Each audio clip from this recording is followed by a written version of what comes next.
Bienvenue à tous.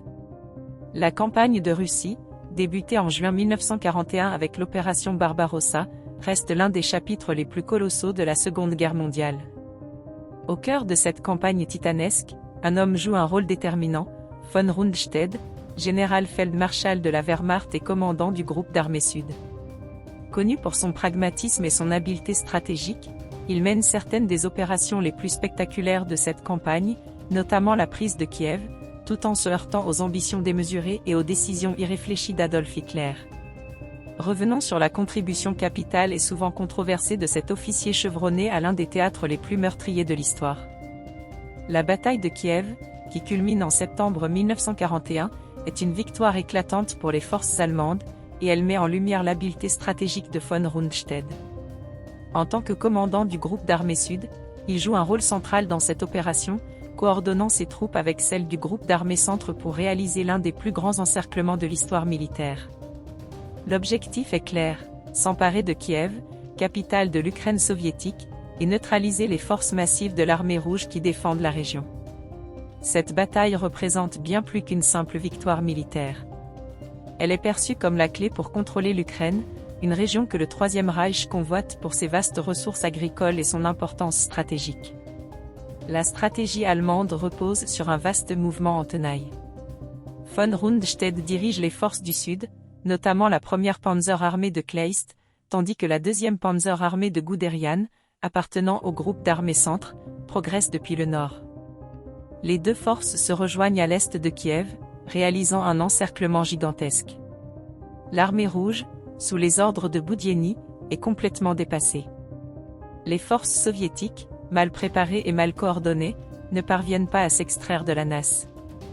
L'encerclement se referme, et environ 600 000 soldats soviétiques sont capturés.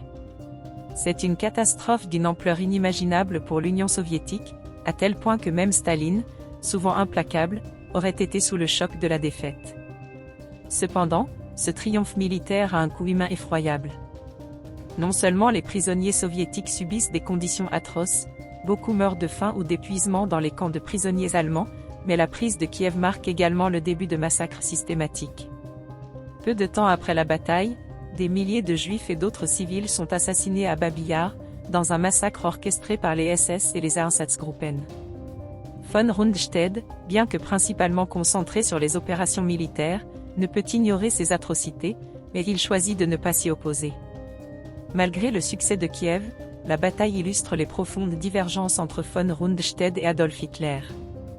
Le maréchal, pragmatique et conscient des limites de son armée, recommande à plusieurs reprises de consolider les positions allemandes après une telle victoire, afin de stabiliser le front et préparer l'hiver qui approche.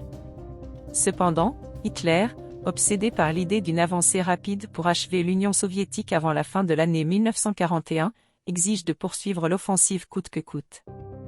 Il ignore les avertissements de ses généraux, convaincus que la victoire totale est à portée de main. Un épisode marquant illustre bien ces tensions. Lors d'une réunion stratégique en octobre 1941, von Rundstedt insiste sur la nécessité de protéger les flancs du groupe d'armées sud, déjà étirés sur des centaines de kilomètres. Hitler, furieux, rejette ses préoccupations en déclarant « La guerre se gagne par la volonté, pas par la prudence ». Von Rundstedt, dans un rare moment de défi, aurait répondu « La volonté ne fait pas fondre la neige ni ne remplit les réservoirs de carburant ». Cette remarque, bien qu'exacte, alimente les frustrations d'Hitler envers son maréchal. La victoire de Kiev, bien qu'éclatante, a des effets pervers. D'une part, elle renforce la confiance excessive d'Hitler dans son intuition stratégique, le poussant à ignorer les avis de ses généraux lors des offensives suivantes. D'autre part, elle épuise les ressources humaines et matérielles du groupe d'armées sud, compromettant sa capacité à poursuivre l'offensive. Von Rundstedt, réaliste, voit les signes avant-coureurs de l'échec. Il prévient à plusieurs reprises que l'arrivée de l'hiver et l'allongement des lignes de ravitaillement mettront les forces allemandes en difficulté. Mais Hitler, obstiné, refuse toute retraite ou pause stratégique. La contre-offensive soviétique de novembre 1941, menée avec une brutalité implacable, confirme les craintes de von Rundstedt. Face à une situation critique, il ordonne une retraite stratégique pour éviter l'encerclement et la destruction totale de ses forces. Cette décision pragmatique, bien que justifiée sur le plan militaire, est perçue par Hitler comme une insubordination. Le 1er décembre 1941, von Rundstedt est relevé de son commandement, victime de la politique de bouc émissaire du Führer. La bataille de Kiev incarne à la fois le génie stratégique de von Rundstedt et les limites de son influence face à l'idéologie intransigeante d'Adolf Hitler. Si cette victoire marque un sommet dans la campagne de Russie, elle illustre aussi les erreurs de jugement qui mèneront l'Allemagne nazie à sa perte. L'histoire de von Rundstedt sur le front de l'Est nous rappelle l'importance du pragmatisme face à l'aveuglement idéologique. Si ce récit vous a intéressé, n'oubliez pas de liker cette vidéo et de vous abonner pour découvrir d'autres chapitres fascinants de la Seconde Guerre mondiale. À bientôt pour une nouvelle plongée dans l'histoire.